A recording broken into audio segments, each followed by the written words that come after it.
Some of my friends and family might be wondering why all of a sudden am I posting so much information about myself or pictures of myself that many of them haven't seen or have seen but haven't seen in years. I've always been known to be a very private person, which I always will be. But there's a time and a place for everything. To everything there is a season. Well, in this particular season, it is imperative for me to write my own narrative. And the reason for this is I've been dealing with a situation, an ongoing situation, with an extremist, racist group. And these people involve military and even some levels of government who have been trying to sabotage my life's work so that they can justify their abuse. So our websites and all of our work and our shows and everything that I've poured my heart and soul into quietly and privately, because most of the work I do, I like to work behind the scenes. And other than my name in the credits on programs and TV programs and radio shows, or my voice being known because I do a radio program, there's very little else ever to be found about me. I've never been in trouble with the law of any kind. I've never even had a parking ticket. So there's never been any scandals or anything negative involving me, or my name or reputation, or my businesses. And the only time I speak is when I have something to say. I'm not someone who just talks for the sake of talking. I'm not one who gossips or idly chit-chats. I usually only speak when I'm venting because I'm diffusing myself. And sometimes you have to get the emotions out of the way so that you can think straight and deal with the situation appropriately and not out of emotions. Or I'm making a point. And at this particular time, my point is I am the same as I've always been. Many people who have known me haven't seen or heard a lot from me, especially in recent years, because I was in a severe car accident. I went through 10 years of surgeries and rehabilitation. I was never supposed to walk again. I was never supposed to get the use of my arm back again. My medical bills alone were over $500,000. The accident wasn't our fault. But there was a lot of things that came into play, a lot of illegal activity as well as that came into play with that situation that I don't want to speak on at this time, but will be addressed. And so right now, while I'm dealing with the federal government about the things that have been going on, and we're as high up as you can go. We're talking to the White House, members of Congress, the Department of Defense. There's no higher than we can go.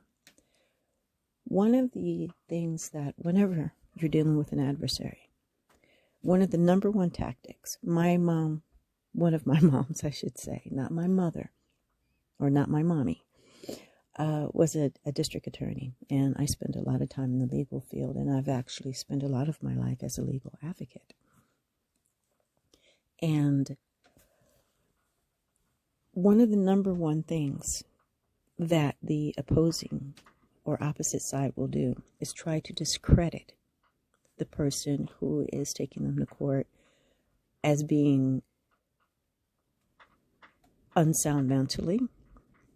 They'll try to discredit them as being somebody who is anything but a pillar of society, someone who is a criminal or into criminal activities, any way that they can to make that person look bad before the judge or before the juries or whoever they have to go before to justify their behavior or to take the attention off of how horrendous or egregious their behavior or actions may have been. So When in Rome, even though it's not my nature, I do realize and recognize that there's very little information about me anymore online. One of the tactics that the people that I'm dealing with had used is they hacked into all of our accounts and deleted all of our websites and all of the positive good things that I've spent a lifetime doing. They tried to completely erase all record of everything that I had accomplished and all the good that I had done. But if we can just pause for a moment, even if I'd never done a single good thing in my life, I still have civil rights, human rights, constitutional rights. There's still laws that must be abided by. And all systems are flawed to some level. But this in particular isn't so much a flaw in the system or our government as it is in human perspectives. Unfortunately, people, even if we have all the laws laid out in front of us, our own personal opinions still shade how we interpret the law and how we respond to the law. So, or who we feel is even worthy of getting justice within the law. It's not supposed to be that way, but we're not in a perfect world and we're not dealing with perfect people. No more than we're perfect ourselves. So, having to combat those type of things, it is in not just my best interest, because all the work I have ever done, everything, every art piece that I've ever created, a large portion of the proceeds go to charitable organizations. Everything I do, everything I have ever done has always benefited others.